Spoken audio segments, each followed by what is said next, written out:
bom dia a todos que estão e todas e todos que estão chegando.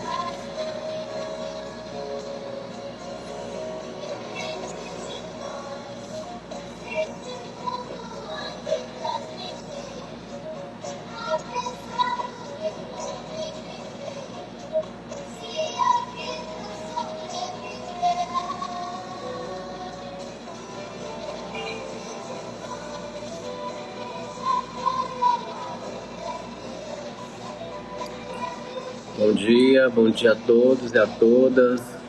Eu sou Ricardo Oliveira, coordenador do IPET, aqui da Secretaria de Assistência Social, Cidadania e Políticas Integradas, a SENCASP. Dentro de instantes nós vamos iniciar a live, vamos falar aí sobre trabalho infantil, sobre estratégias de enfrentamento. Teremos a participação de um assistente social lá do Rio Grande do Norte, que tem toda uma trajetória, e eu vou aqui convidá-lo a participar. Olá, olá.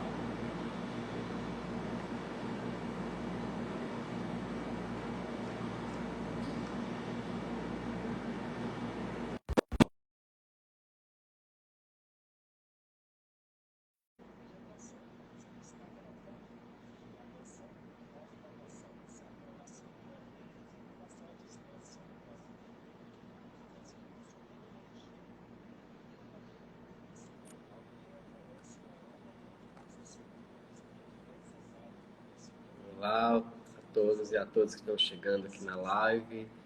Estamos aguardando aqui o assistente social Cleomar.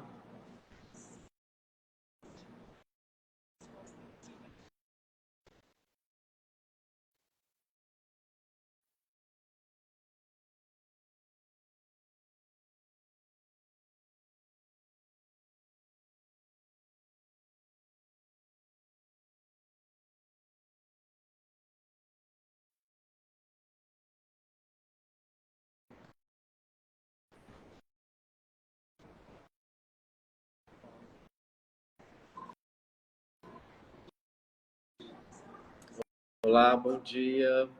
Cleomar já se encontra aqui na sala.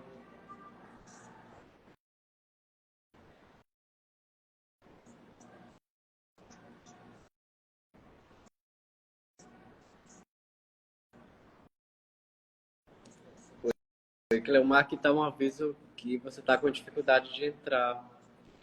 Pede, por favor, você pode realizar o convite novamente?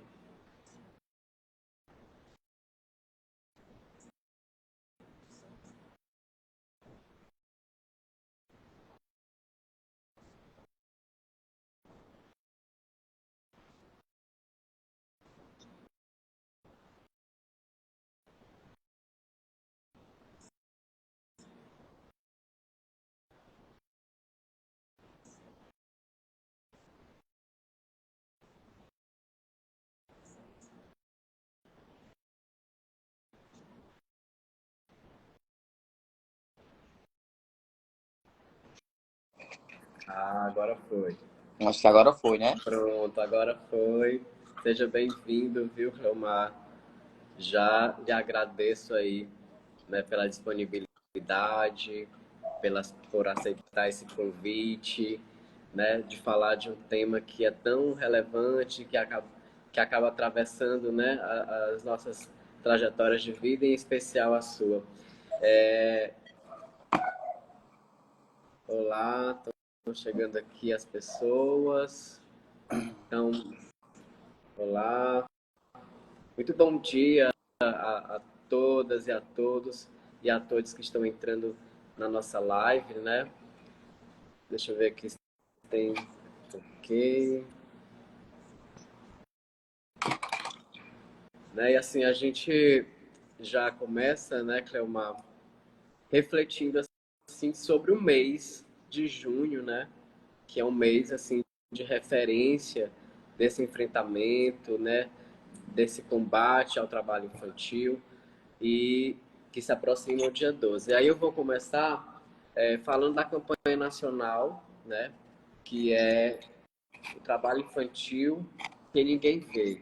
Né? Esse ano o Fórum Nacional ele está com essa temática, chamando a atenção para toda a população sobre o trabalho infantil que a gente não percebe ou que a gente não vê, mas também ao trabalho infantil que não se nomeia em dados, em notificação, identificação, né? Então, nós aqui em Teresina, a gente presencia o trabalho infantil em vários ambientes, em várias situações, mas esses números não têm chegado muito, Cleomar, nos órgãos competentes, tá? E aí eu queria que você se apresentasse aqui para as pessoas que estão chegando. Então, pessoal, bom dia, né? Bom dia para todos, todos e todes, né? Para o pessoal que está entrando aí, né? No sábado, né? Então, me chamo Cleo Amelo, sou, né, graduado em Serviço Social, mestre em Serviço Social. Atualmente, né, estou, né, como gestor estadual da Vigilância Socioassistencial e do Cadastro Único aqui na gestão estadual do SUAS, no Rio Grande do Norte. E antes de iniciar, né, saudando, né, eu vou fazer um pouco minha audiodescrição.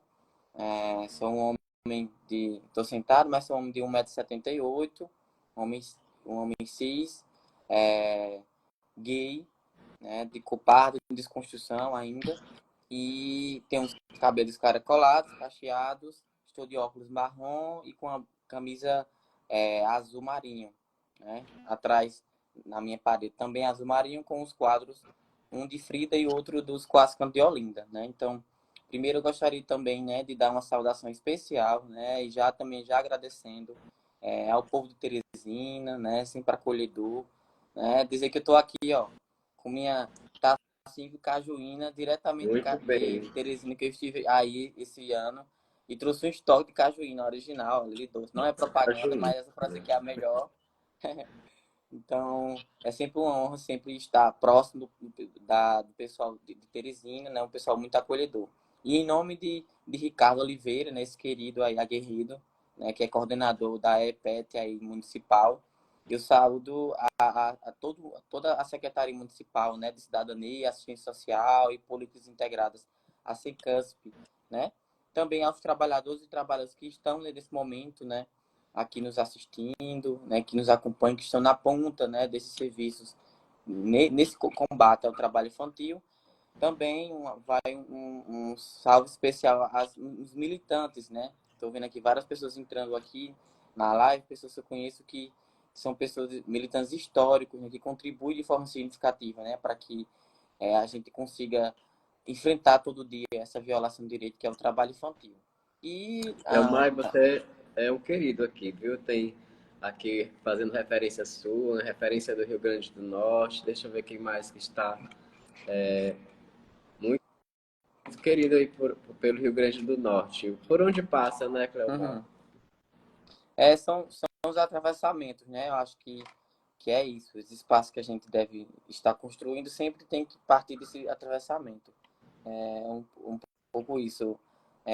Então, já um pouco iniciando, né, o nosso diálogo aqui, né? Dizer que eu vou tentar fazer em 3 momentos, né, de entendimento. Eu não atuo diretamente em nenhum serviço, né, da proteção social especial ou da proteção social básica, né, que está diretamente nesse trabalho, na lida diária, né, mas minha fala hoje aqui, o primeiro elemento é de atravessamento, né, eu coloquei até o ponto assim como vivências que me tiraram do abismo, justamente da situação de violência e do trabalho infantil. Então, acho que é um pressuposto inicial da minha fala aqui hoje, esse primeiro momento, falar sobre essas vivências, e dizer que na infância, né, tudo que a gente mais deseja é ser compreendido, né, pelas pessoas que nos cercam, principalmente os adultos, né, sejam eles nossos familiares, sejam eles nossos professores, enfim, as pessoas que estão, né, de referência para nós. E aí, né, no momento onde a gente tem essa necessidade de encontrar referências, né, e a gente vê que essas nossas referências, né, lidam, né, e são a rebatir diretamente né? E eles anunciam na fala, né, sobre essa dificuldade de sobrevivência, né, de que as dificuldades em casa, né, no caso familiar, é muito difícil, financeira, né, não tem condições de a gente garantir que você tenha um tênis, um segundo tênis, que você tenha uma calça jeans, né, que você tenha os serviços básicos, né? Os básicos e também aquilo que a sociedade coloca como fútil, mas que a sociedade também exige de nós que a gente tenha, né? Um celular, um tênis da Nike, né? Uma calça jeans da Saruel.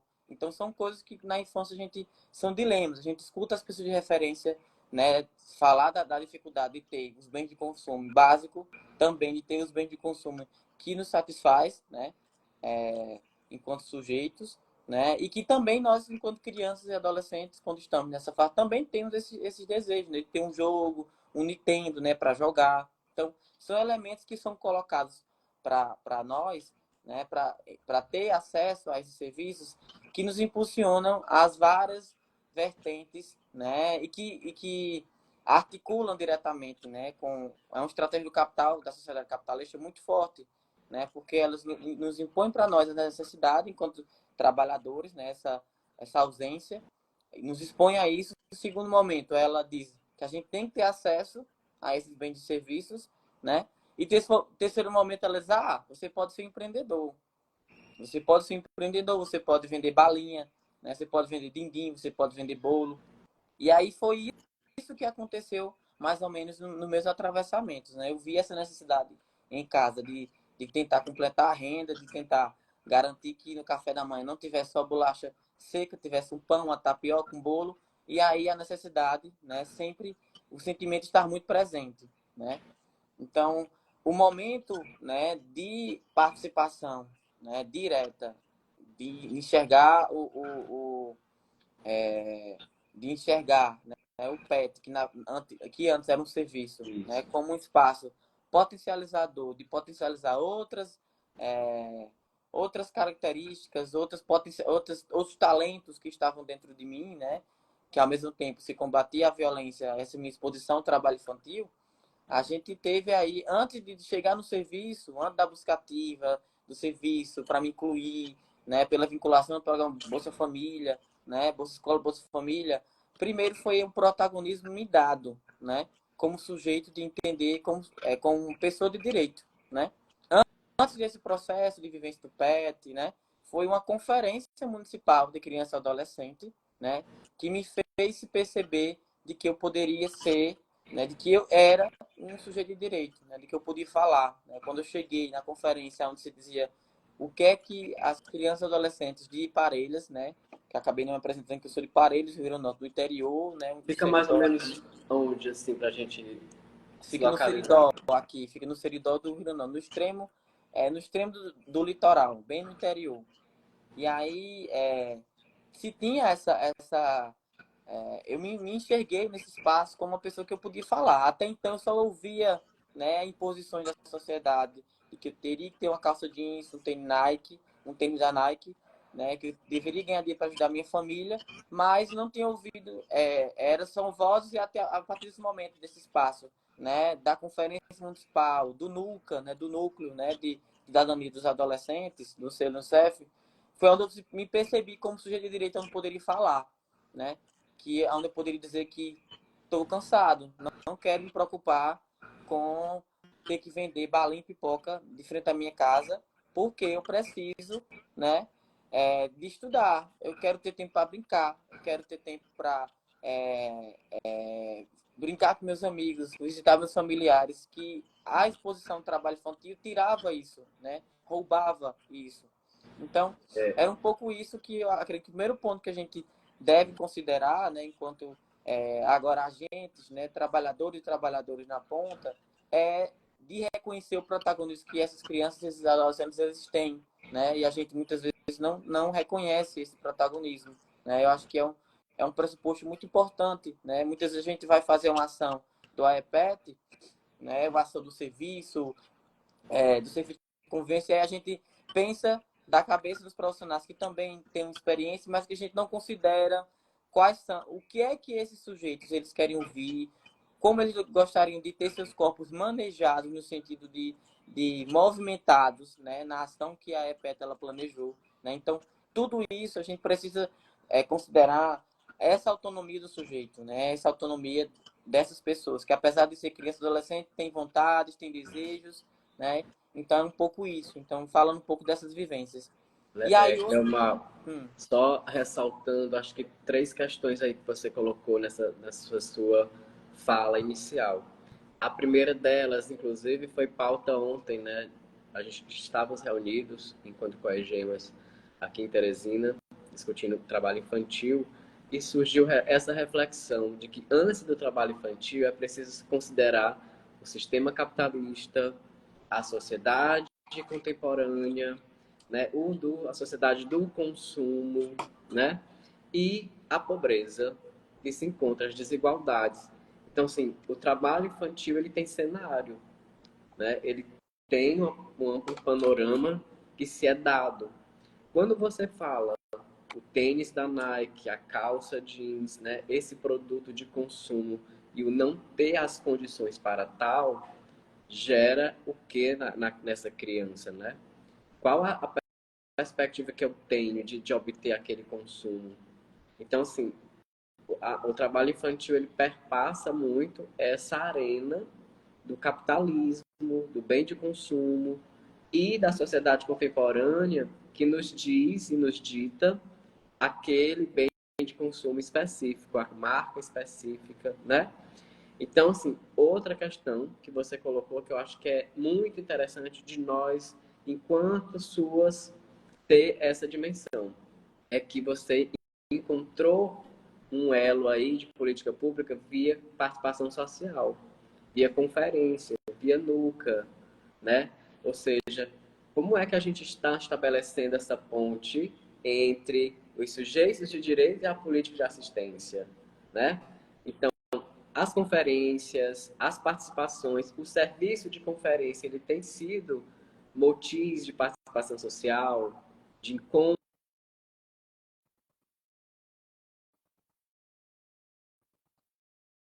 Ricardo, eu fiquei sem te ouvir agora. Cortou tua voz.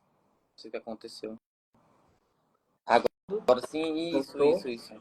mas Voltou. ficou muito sem áudio. Não, foi só, Ah, tá. foi rapidinho. E a questão que você colocou na terceira observação, na sua fala inicial, é que você, em algum momento, opa, eu tenho que assumir uma responsabilidade de sujeito de direito. Você se reconheceu como tal. Então, olha só, né? Na sua fala inicial já tem 3 provocações aí para a gente pensar enquanto político de assistência, enquanto os técnicos e técnicas, enquanto gestão, né?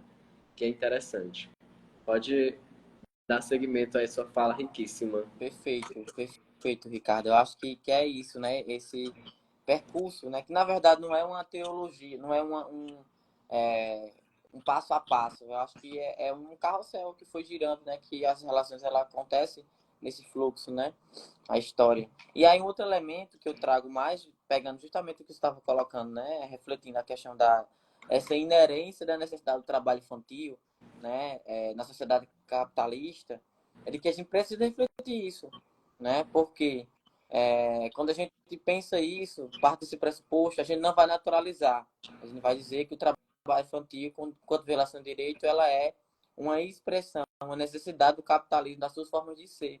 Sobretudo no Brasil, né? Situado no continente, né? Numa América do Sul, considerada periférica, né? Relacionadas ao norte global, aos Estados Unidos, à Europa, né? Não que lá não tenha trabalho infantil, mas aqui tem uma inerência da forma de ser, né? A força de trabalho, né?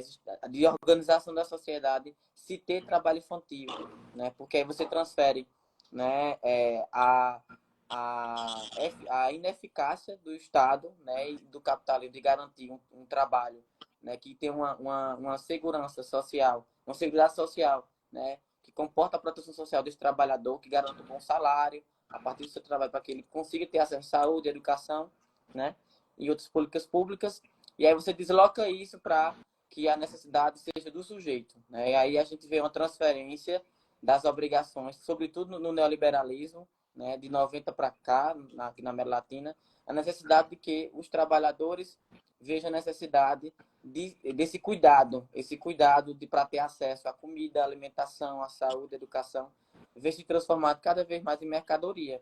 Se transformando em mercadoria, tem que ter dinheiro. Sem o dinheiro, você tem que trabalhar. E aí adentra horas de trabalho, né? Além daquelas horas de trabalho, trabalho formal. Com a ausência do trabalho formal, numa sociedade como a nossa, com o histórico escravista, vem o trabalho informal, né? Vem a introdução do trabalho, da necessidade de se ter a mulher, né, nesse trabalho não remunerado, na função da reprodução social, né, no contexto doméstico, né, triplicando sua carga de jornada de trabalho e, sobretudo, no rolo compressor também entra a infância. Né? Então, quando tem a ausência do Estado para se garantir que o trabalho tenha as condições de sobrevivência, entra também a infância para poder trabalhar e ter, para dizer, olha, tem que trabalhar todo mundo, para poder ter renda e poder custear, né, a vida, né? Transfere, a sociedade e o Estado transfere para os sujeitos, né, essa obrigação, né, de ter o acesso. Então, acho que é um pressuposto muito importante para a gente pensar isso, não para naturalizar, para dizer, tá, é uma inerência da forma de ser, dessa engrenagem do capitalismo, não pode desconsiderar essa totalidade social, né? Então, como é que eu vou, né, disputar socialmente, né, a concepção do Estado que deve garantir uma proteção social integrada à criança e adolescente, né? Como é que eu vou disputar que a mulher, né, que não trabalha externamente, mas trabalha no lar, também é um trabalho, né, não remunerado, né? Como é que eu vou garantir proteção social para essa mulher? Então, são disputas. E eu acredito que o Brasil, né, tem uma construção de bons resultados dessa luta, né? Quando você reconhece o Estado brasileiro, a legislação reconhece que tem trabalho infantil e que precisa ter uma legislação de proteção social integral, é uma conquista, né? Quando você tem dentro da política a construção, né, de uma ação estratégica para se combater, um programa se combater a erradicação do trabalho infantil também é uma conquista, né? Que é o AEPET, né? E quando você vê o aprimoramento disso, né? Quando chega nos instrumentais de trabalho, né? Nos RMAs, né? No Simpet, no registro, também é uma grande conquista. Então, acho que é um pressuposto, não é cair no fatalismo de dizer, é natural. Não, não é natural, é a construção social histórica do capitalismo e dessa forma de ser, né? Ressaltando Mas aí, se tem avanço. ressaltando a sua fala, foi muito assim interessante, muito potente, porque você trouxe um resgate aí do neoliberalismo, como é que essa política pública ela dá uma resposta a esse fazer do Estado e esse modus operandi da sociedade em relação ao capitalismo. E você colocou aí a posição do Brasil, né, em relação ao mundo, a questão de ser periférico. Hoje, apesar de nós estarmos, né, entre as 20 economias do mundo, mas, assim, eu acho interessante a gente observar que o próprio engrenagem que coloca a exploração da mão de obra infantil, eu gosto sempre de destacar isso, que a gente tem que cada vez mais falar no trabalho infantil como exploração da mão de obra infantil, né? Não naturalizando, não colocando aí como algo inerente que não se enfrenta e nem se combate. Mas é importante a gente destacar que o trabalho infantil existe porque é algo que explora uma mão de obra que é mais barata ou não paga, a questão do viés social e, né, de desenvolvimento da criança que perpassa aí, como você fala, o desejo do consumo. Então é uma assim a gente observa hoje que o trabalho infantil se reconfigura como uma forma de se adequar, né? Por exemplo, na mídia digital, os youtubers infantis é uma realidade, as facções que recruta adolescentes é uma realidade. Então, assim, o modus operandi que coloca o trabalho infantil dentro dessa engrenagem neocapitalista, neoliberal, ela assume sim essa exploração e ela vai se adequando, né? É um modus operandi que se adequa.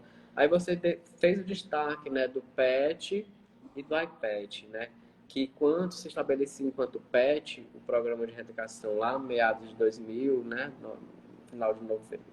Ali que se estabeleceu uma questão temporária, mas aí assumiu o programa, e aí tinha a troca monetária, né, dos R$ 25 da Bolsa, e a contrapartida da jornada ampliada. Nessa reconfiguração, Cleomar, do iPad, a gente falando de capitalismo e de troca monetária, você acha que, de alguma forma, se diluiu a ação do trabalho infantil quando se estabeleceu essa perspectiva de ações estratégicas? Como é que você observa nessa transição do PET, que era troca monetária, jornada ampliada, para ações estratégicas? Você percebe como isso, essa trajetória, esse caminho que nós estamos hoje se observando enquanto estratégia de enfrentamento? Então, eu sinto que, na verdade, não era uma condicionalidade, né, para ter acesso, não era condicionalidade como a educação em saúde, né, naquele momento. Mas eu sinto que tinha um impulsionamento muito forte da participação, né? Eu lembro que eram muitas crianças e adolescentes que faziam parte do serviço, né? Era lotado, né? Do mesmo jeito, no mesmo horário, no contraturno da escola, né, de manhãzinha, descia muita gente para ir para a escola, né? Relato com a farda da escola, de tarde todo mundo era com a farda do PET. O calção azul, né? Com a blusinha com um símbolozinho do Globo com as estrelas, né? Do PET. Então, assim, era um espaço onde não tinha só uma obrigatoriedade. Eu me lembro que até os mais trabalhosos, colegas meus, né? Que iam para o PET, que a gente ia para o PET, gostavam de ir para o PET, né? Inclusive, eu estou aqui encontrando eu preciso ressaltar essa entrada dessa pessoa, que é a Marlene Diniz, que foi a primeira assistente social que me acompanhou, enquanto criança e enquanto adolescente. Que legal, né? que até Enfim, muito importante ela ter entrado aqui para arrepiado. mim, essa entrada dela. Então, é isso, né? Então, o PET tinha essa característica, né? É claro que eu estou falando de experiência do funcionamento, como esse serviço funcionava lá na minha cidade, mas, assim, era uma experiência que não era só uma obrigatoriedade por conta dessa transferência da renda, mas, assim, o espaço, a proposta era de atividades socioeducativas, né? Enfim, era muito interessante. A gente tinha esse desejo de ir, de se encontrar. Era o colega do PET, tinha um colega da escola, era o colega do PET. Hoje, né, no serviço de convênio de fortalecimento de vínculos, eu percebo, né, que apesar de ser um pouco prioritário, de ter experiências interessantes, mas eu acho que reduziu, né, a quantidade de pessoas de crianças assim, que vão para o serviço de convênio é uma quantidade menor em relação ao serviço do PET, quando existia enquanto serviço, né, por conta da transferência de renda. Então, era um número maior, né, tinha um envolvimento melhor e a gente se integrava de forma coletiva, porque muitas vezes esses crianças assim, que se encontravam no PET, mas de manhã na escola estudavam em escolas diferentes, muitas vezes. Né? Aqui, Então, ó, Marlene está deixando aqui um recado, que tempo maravilhoso, né?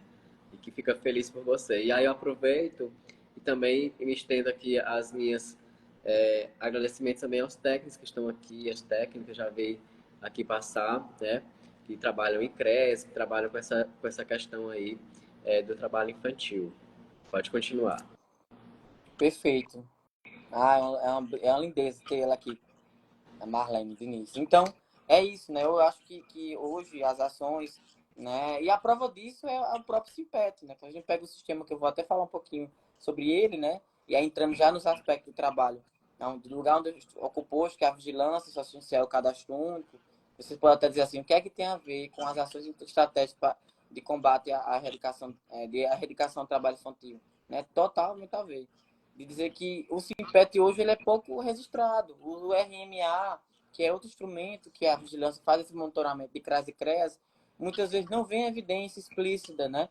O cadastro único, que tem um bloco de marcação direcionada ao trabalho infantil, também é pouco marcado. Né? Então, a gente vê uma, uma subnotificação muito forte desse trabalho infantil, né? Então, acho que é algo que a gente precisa refletir, né? De dizer que esses espaços, né?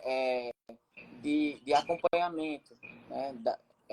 Através do serviço de PAIF, né? De PAEF, tem que ser constante, tem que ser registrado, tem que ser colocado no Simpet, tem que ter uma articulação o cadastro único. O cadastro único precisa, na percepção da entrevista, né, perceber alertas aonde se pode estar fazendo a marcação como evidência do trabalho infantil, já que não pode ser perguntado diretamente, porque também não teria eficácia, né?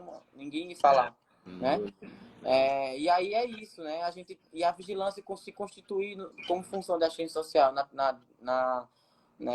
na tomada de decisão da política, no monitoramento desses instrumentos, né, no monitoramento para entender como é que vem se dando. Sem que esse monitoramento ele só consegue ser com mais fortaleza, né, ser mais forte, na verdade, se tiver registrado. Se não tiver registrado, e não é um registro burocrático, gente, a gente precisa desconstruir isso. O registro profissional, ele não é cumprir burocracia. Eu sei que no nosso dia a dia, né, o SUAS é um dos sistemas mais precarizados, né, com os trabalhadores com remuneração super baixas, com horas de trabalho muitas vezes não respeitadas as 30 horas, né, no caso dos assistentes sociais. Isso a gente tem que ter a compreensão. Mas dizer que isso não pode, né, não é atrapalhar, mas isso não pode prejudicar o registro profissional. Né? O registro técnico-instrumental ele é uma estratégia de se garantir direito. Porque se você não conhece a realidade, você não tem como replicar ao Estado brasileiro, enquanto nação, de que se precisa ter um serviço de PET, por exemplo, de volta. Né? De repente, hoje a gente tem uma notificação que não teria como dizer, olha, Estado brasileiro, a gente precisa de um serviço mais incisivo. A gente precisa de um serviço, se não naqueles modos, mas mais atualizado, um serviço que dê condições de garantir de frente, né, de combate de frente esse trabalho infantil. Então, é isso que a gente precisa ter essa compreensão, né, de entender o quanto que o serviço PET foi muito importante e agora tem que ter registro. Esse caminho a gente pode falar, a gente pode ir para todas as audiências, espaços, olha, é importante que volte, olha aqui esse menino, né, teve uma boa experiência, mas assim, tem que ter registro profissional, a gente precisa registrar, a gente precisa sistematizar e analisar para poder, né, a gente ir de encontro às propostas que a gente quer, né, o direcionamento. Mas só registrando aqui a presença, né, da Daiane, da Kelma, da Ângela, e aqui tem algumas observações aqui, né, em relação à importância do PET, né, para dar mais valor, que é um programa realmente maravilhoso, Energy, e que precisa ser visualizado nas suas estratégias. A Bruna também está falando aqui que a participação efetiva da população nos conselhos, né, é uma das estratégias de efetivação, apesar dos desafios, né? E aqui tem outras pessoas também contribuindo aqui e participando aqui da live. E eu acho que é interessante quando você fala da notificação, da identificação e do registro, né? Nós, enquanto técnicos da assistência, na nossa dimensão de trabalho, nosso processo de trabalho, nós temos que cada vez mais evidenciar o registro como parte desse processo. A gente fica muito imerso no fazer, né? No fazer, mas temos que entender que o processo do registro é um fazer política pública de produção de dados, de informação. Cleomar, ontem no evento do Coegemas, o Ministério Público, né, do Trabalho, enquanto sua fala, está se colocando também preocupado por conta dos mecanismos de dados do trabalho infantil que não se tem. Nacional, estadual, municipal, né? Então, assim, pensar essa estratégia de enfrentamento hoje, na nossa realidade, 2024, que tem crescido cada vez mais, né? A perspectiva do trabalho infantil, da exploração, como uma forma também advinda de uma precarização das políticas públicas, até mesmo de uma forma do acesso ao financiamento, né, Clemar, que a gente tem que entender, por exemplo, que não se tem um financiamento mais específico para atuar na exploração do trabalho infantil. Quer dizer, olha só as nossas dimensões de trabalho. Então, assim, se nós produzimos diagnóstico a partir dos registros, tem como a gente até, digamos assim, barganhar mais o orçamento, a parcela do orçamento para isso. Então, assim, é muito importante a tua fala e chamar a atenção realmente para os registros. Eu sei que essa parte do preencher RMA, relatórios, né? elas têm que serem visualizadas como um processo de trabalho, cada vez mais. E aí, outro elemento que eu acho que a gente precisa considerar, Ricardo e demais, nesse nosso diálogo aqui, né, é de que a gente precisa considerar, né, e desconstruir, na verdade, né, esses elementos do conservadorismo, que é outra dimensão, né, que envolve a dimensão da moral, né, que reforça o trabalho infantil. A gente estava falando aqui da questão do modelo neoliberal, né, do modelo econômico, né, do sistema capitalista do Brasil, né, e do continente americano. Mas a gente precisa também considerar o neoconservadorismo, né, que bate na nossa porta e que reforça o trabalho infantil, e que se rebate muitas vezes em forma mais abstrata do discurso, mas que isso desdobra, né, na legitimação do trabalho infantil, né? Eu acho que o neoconservadorismo, ele vem cada vez mais forte de reforçar, e ele não reforça o trabalho infantil para qualquer infância. O neoconservadorismo, ele direciona qual o tipo a posição de qual infância pode ter trabalho infantil e a que não pode, né? É a infância do recorte de classe, né? Vinculada às classes subalternas, é a infância, né? A infância negra, né? Indígena, né? Quilombola, a infância feminina, né? Então, assim, tem um recorte de certo de gênero, de raça, de etnia que a gente precisa considerar, né? Por que que a gente acha natural passar no sinal e ver uma criança ou brasileira, mas está lá uma criança, é uma menina ou um menino, mas negra, né, com o latim fazendo coleta, quando a gente vê também o recorte de etnia, né, refugiados e apátridas, muito mais recorrente a questão dos araus, também a gente acha que é uma coleta. Então, assim, a gente precisa urgente pensar isso, né? Por que que a gente, filho de rico não trabalha e o filho de pobre pode trabalhar, né? Então, filho de rico estuda, filho de pobre trabalha. Então, é um neoconservadorismo que está cravado de que muitas vezes a gente acaba reproduzindo, né? Não conseguindo encontrar, né? Um elemento que bate na nossa porta, né? Dessa situação de violência. A gente acha bonito, ai que lindo, ela quer trabalhar com manicure, vamos ajudar a dar os esmaltes, né, o alicate, o material para ser manicure. Mas se fosse, né, no caso, uma criança branca e de uma classe social com mais acesso, né, aos bens de consumo, a gente dizer, não, está perdendo tempo, tem que estudar. Né? Então, esse neoconservadorismo tem determinado, tem direcionado a infância que é para ser doutora e a infância que é para ser explorada. Então, isso a gente precisa ter em mente. É muito interessante isso, essa pauta que você colocou aí, de como tem cor, né, raça, perspectiva social o trabalho infantil, né? A gente dimensiona a nossa leitura de representação social pela essa concepção, né, conservadora, nessa concepção aí, né, desse olhar que direciona que corpos e corpas de crianças, né, são ali propícias a estarem no trabalho infantil. Por exemplo, quando se coloca filho de rico, filho de pobre, né, essa concepção é que quando você olha uma cena de uma criança branca num sinal, por que chama mais atenção? Por que chama mais atenção uma criança branca no lixão, né?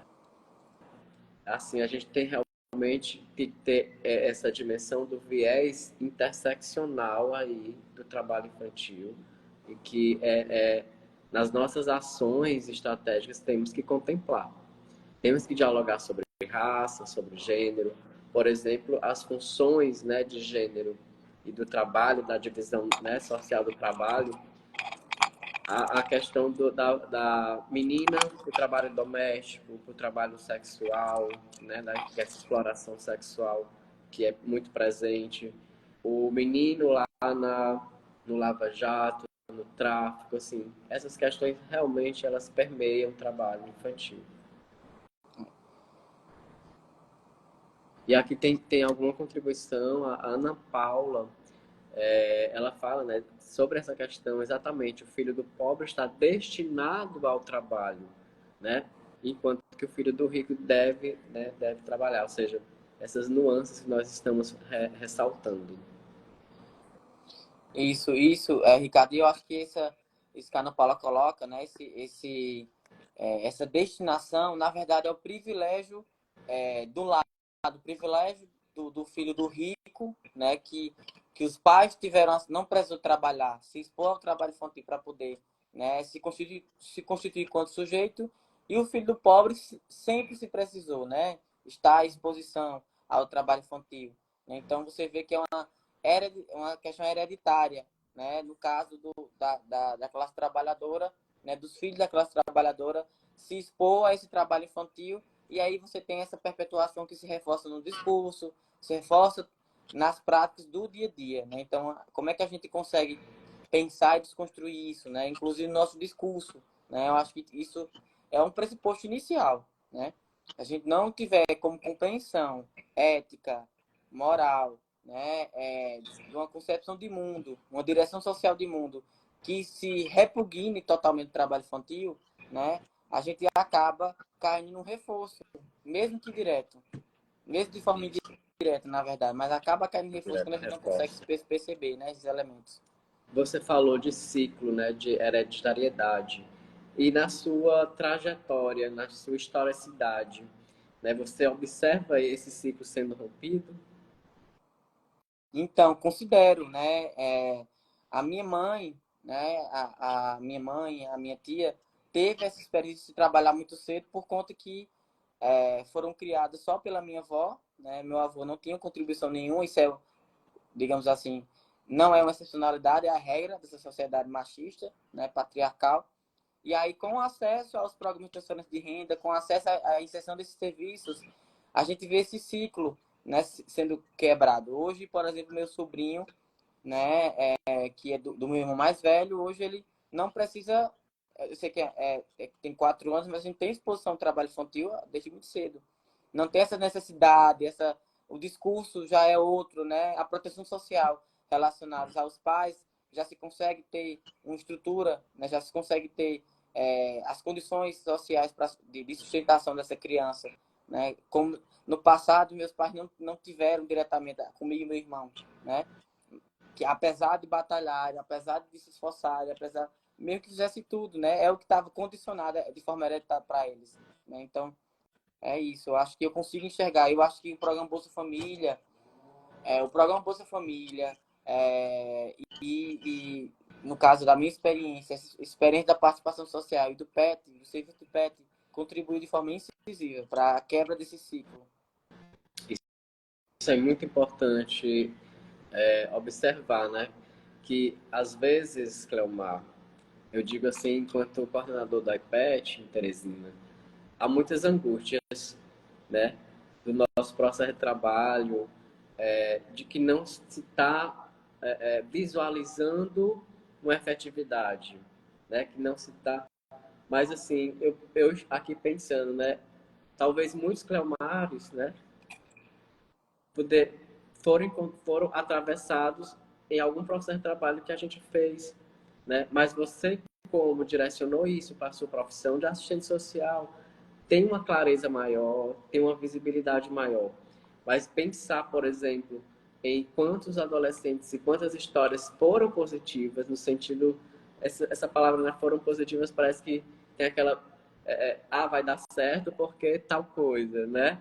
Mas assim, não é no sentido de meritocracia, não, mas é no sentido assim, que se mudou, se rompeu, né? Se projetou vidas que não fossem realmente limitadas no que é dado, que era o trabalho infantil, que era a exploração, que era a violência, que era a vulnerabilidade extrema. Mas, assim, quantas pessoas, né, se contemplou nessa trajetória de mudança de vidas, né?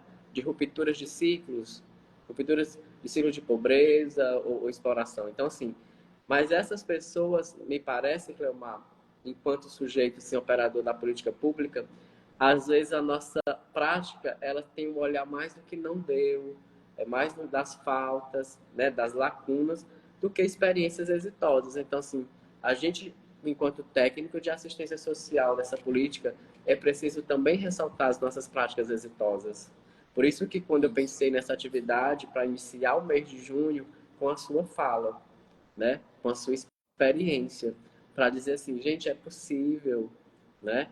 Nós, operadores da política pública de assistência, temos que também nos empoderar no sentido de que o nosso fazer é importante, né? A nossa prática é importante, as nossas ações são importantes para o redirecionamento de vidas.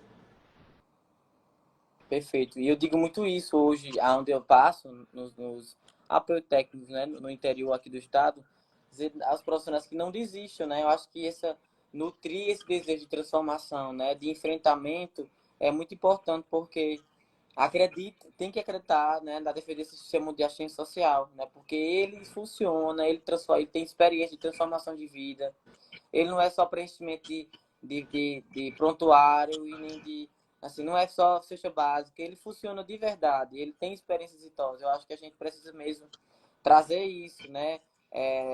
Para colocar nesse radar esses egressos, né? E como esses egressos podem estar contribuindo, né, no aprimoramento da política, né? De repente pensar um espaço, né, um fórum, né, um espaço de pessoas que foram tocadas pela proteção social, né, no sentido de trazer isso, não só como não é um testemunho, né, mas Não, sim são experiências mais uma concretas da realidade, né?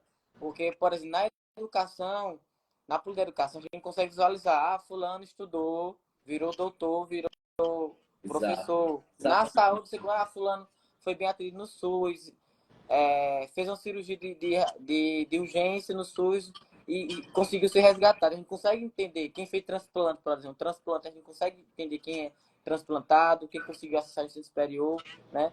Mas a gente muitas vezes se afasta das boas experiências concretas da nossa política de assistência social. Então é importante refletir isso. Essa materialidade da política, do fazer, que muitas vezes não se observa, né?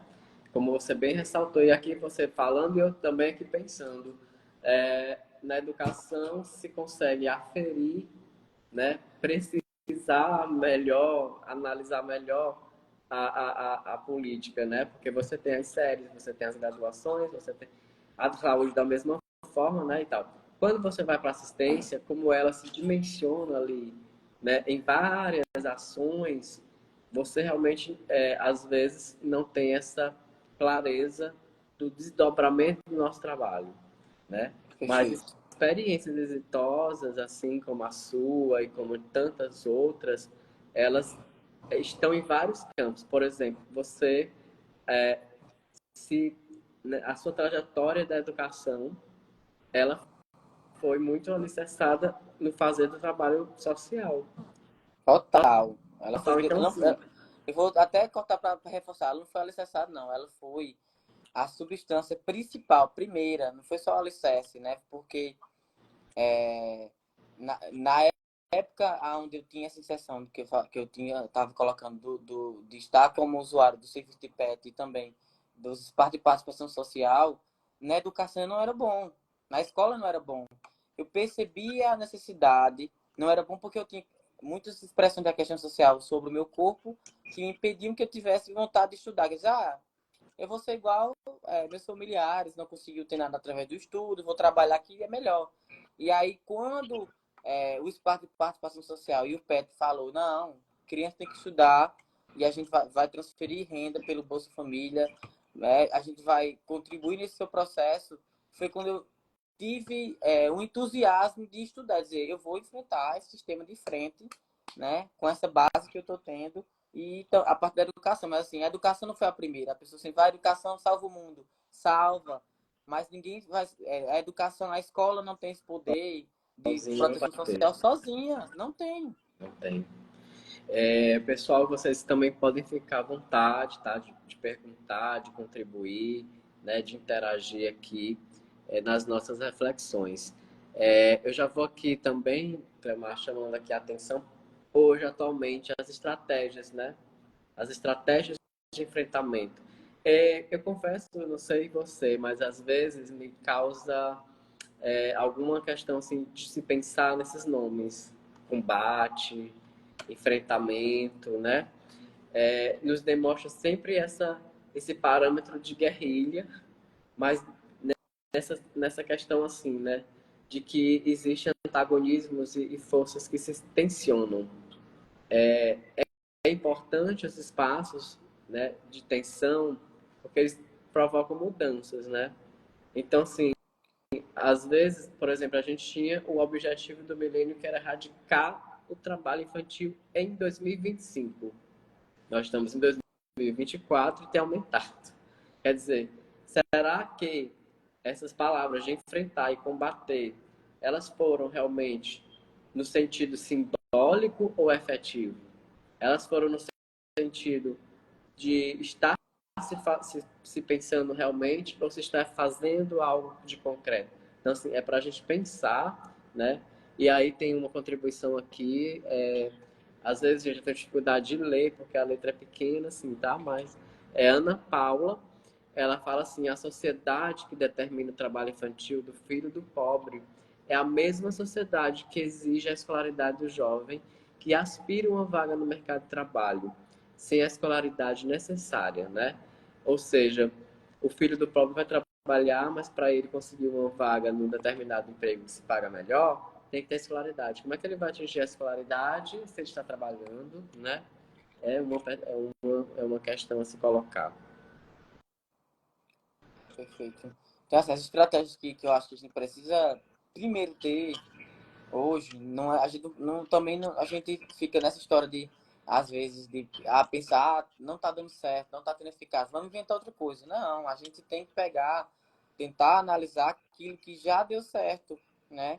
E a partir daquilo que já deu certo, a gente vai reforçar a partir dos números, né, daquele período. Naquele período, tem cravado na história com uma diminuição, né, expressiva da exploração do trabalho infantil, né, naquele momento.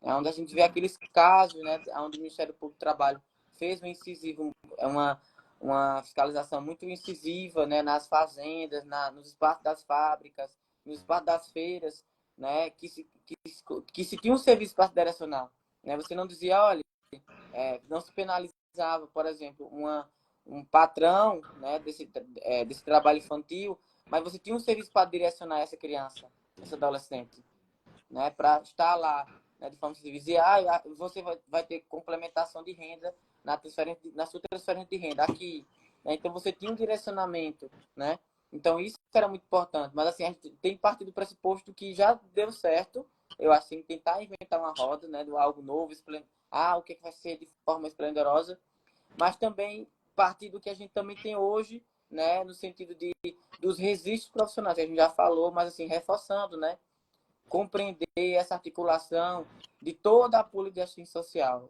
E se tratando da política de criança e adolescente, de toda a rede, né, que garanta essa proteção social integral, educação, saúde, precisa ter cravado na mente do técnico de enfermagem, do vacinador, quando for vacinar uma criança ou um adolescente de HPV, por exemplo, um adolescente de 11, 12 anos, de elementos que na vacinação ali já se consegue se perceber que essa pessoa está atrasada, né? Não consigo vacinar porque de manhã eu estudo, não consigo vir no posto de saúde, de tarde eu vou para o mercadinho trabalhar. Então, são expressões, foi dito pela adolescente, soltou isso, né? Então, onde é que a gente consegue notificar na saúde, né? Na educação, onde é que consegue entender que, professora, eu não consegui fazer o trabalho, não consegui me reunir com o meu grupo para apresentar o trabalho, porque eu estava de tarde ajudando no parque vaquejada, né, com os cavalos, enfim. Onde é que tá essa notificação? A professora só escutou a justificativa, não tem uma relação direta, né? Se a gente vem para a política de assistência social, a gente até consegue encaminhar muitas vezes, quando tem experiência de relacionamento, de relação intersetorial e também dentro da própria assistência, a gente consegue ter esse fluxo, né? Notificou no cadastro único, o coordenador do cadastro único já encaminhou para o CRAS, né? Ou vice-versa, muitas vezes também acontece isso. O CRAS ou o CRES referenciou, né? Identificou que tem trabalho infantil, registrou, mas não encaminhou a notificação para o cadastro único. Para quando vier a atualização do cadastro, o cadastrador já ter noção que teve essa expressão. Então, é fortalecer esses dentro da própria assistência, os serviços, compreender que a proteção social de crianças e adolescentes dentro da política de assistência social, ela se dá em todos os serviços, em todas as funções da política, não só na estrutura de parede do CRAS de CREAS ou do serviço de convivência. Ela se dá na abordagem social, no centro POP, no centro-dia, nas unidades de acolhimento, no cadastro único, na vigilância. Então, ela se dá em todos os espaços. A gente não pode limitar, dizer, só quem combate o trabalho infantil é o combate ao trabalho infantil é o CREAS. No município que não tiver CREAS, o CRAS faz uma ação no verde de junho, né, no junho de combate, e pronto, não. Então tem que ter essa relação. Essas são estratégias, não são novas estratégias, são estratégias já dadas. A gente só precisa potencializar elas. Exatamente. Potencializar o registro, né, a notificação, os fluxos, né, de encaminhamento. Nesse sentido, eu penso que é interessante, e aqui tem algumas pessoas que trabalham diretamente, né, na ponta ali, os técnicos e gerentes que estão ali se deparando, tem essa possibilidade de visualizar no meu fazer o que é que eu posso contribuir enquanto ação estratégica, né? E aí a gente pode pensar numa ação protetiva no sentido proativo, né? De sensibilização, de se perceber, né? As formas de identificação e no sentido realmente de trabalho, né? Por exemplo, no serviço de convivência, dar ênfase essa possibilidade de acompanhamento enquanto público prioritário, né? Dos grupos a gente também, eu penso assim, eu visualizo, né? Que as medidas socioeducativas, elas cruzam muito com o trabalho infantil, porque muitos adolescentes que estão em situação de pós-infração, a infração tem ali uma exploração pelo tráfico, pelo mercado, pelo capitalismo, ou seja, permeia ali uma situação de trabalho infantil. Então, assim, a gente não visualiza isso como trabalho infantil, né? Essa infração, ela é colocada só apenas como medida socioeducativa de prestação de serviço e de liberdade assistida, nessa perspectiva de justiça e infração. Mas a gente não pode, às vezes não dimensiona que isso é uma exploração. Eles são vítimas de um trabalho infantil informal, que é o tráfico, a violências, as infrações advindas né, de furtos e tal, enfim, não vou nomear, mas que a gente entende que esses atos infracionais, muitos deles estão associados ao trabalho infantil. E que às vezes a gente não tem essa clareza e que a gente acompanha, só não está notificado, não está explicitamente na assistência contabilizado como trabalho infantil. E aí a gente tem a parceria aqui na Sencasp com os jovens aprendizes, né? E nós temos essa perspectiva da profissão aprendiz, né? Ou seja, desse processo que as crianças e aliás, os adolescentes estão enquanto aprendizes. Que é uma questão também que a gente tem que refletir, né? Porque a questão do jovem aprendiz, como ele se configura, né? A gente também tem que pensar nesse modus operandi das empresas, né? Enfim, mas é uma outra discussão que eu acho mas é preciso a gente pensar.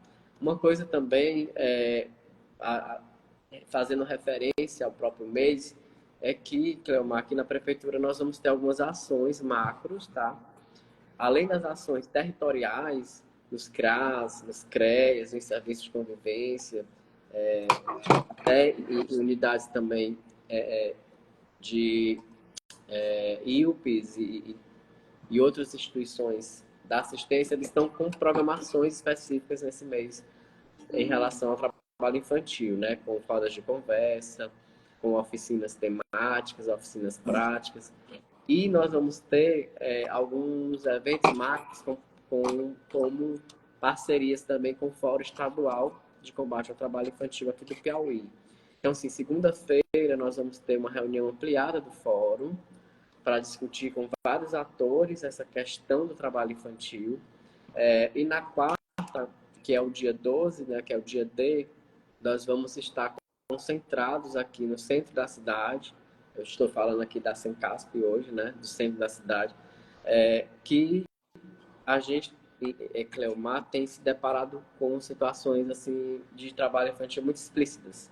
Então a gente resolveu fazer uma caminhada assim pelo centro, né, com a nossa sensibilização, né, das pessoas para visualizar o trabalho infantil e tentar, de alguma forma, notificar, denunciar. Então, assim, nós temos o Disque 100. Eu penso que a gente seria interessante um mecanismo mais linear de denúncia ao trabalho infantil, ou um número específico, ou um aplicativo. A gente está pensando sobre isso, porque a gente tem que pensar por que não tem chegado, né? Se existe o trabalho infantil, por que ele não tem chegado aos órgãos, às unidades de atendimento? Então, sim, a gente vai ter esse momento e nós vamos, Cleomar, encerrar com um ato público artístico e cultural de crianças e adolescentes, né? Então, eles vão se apresentar aqui no Teatro de Arena, da Praça da Bandeira, crianças e adolescentes dos serviços de convivência da Prefeitura de Teresina, da Sencasp, que vão apresentar suas potencialidades artísticas, né? Porque a gente tem que potencializar, né, a criança e adolescente na sua ludicidade, na sua criatividade, usar toda essa energia de realização, de potência criativa para o crescimento e desenvolvimento, né, das suas habilidades socioemocionais, suas potencialidades cognitivas, né, que a criança e adolescente ele é assim um catalisador, né, natural de energia, porque é uma etapa da nossa vida, porque o ser humano ele também não deve ser tão segmentado, ele é integral, mas nós vivemos etapas. E a etapa da infância, quem não lembra da infância, né, Daiane, né? Léo, algumas pessoas estão aqui, a gente sempre tem uma imagem, uma memória. Por quê? Porque é uma efervescência, né? Na linha cartográfica, né? Na nossa linha cartográfica, nós temos as marcas da infância que nos fazem assim pensar como seria interessante uma infância livre de trabalho, livre de exploração, né? Mas com acesso à cultura, ao lazer, à arte, né? Que sujeitos e sujeitas não iam despontar, né? Então, a gente chama atenção enquanto operadores da assistência, enquanto cidadãos, sujeitos e sujeitas, enfim, enquanto pessoa, né? Enquanto pessoa, a gente tem que chamar atenção para essa realidade, a gente tem que, né, Cleomar, juntar forças no sentido não só discursivo, mas de força no sentido estratégico, efetivo, para enfrentar essa realidade, né? Essa guerra que era para a gente erradicar até 2025, essa batalha talvez não será mais possível ganhar, mas virá outras, né? Virão outras e outras, e a gente, né, nessa perspectiva realmente de efetivação de direitos, nós estamos aí, né? Então a gente já começa a entrar na etapa final da nossa live, já te agradecendo muito. Cadê a Cajuína? Tá aqui, ó. Então, assim, eu tô tomando aqui ela, então acho que olha eu tô tomando só, né? outra coisa, mas é cajuína, viu? Ó, amarelinha aqui.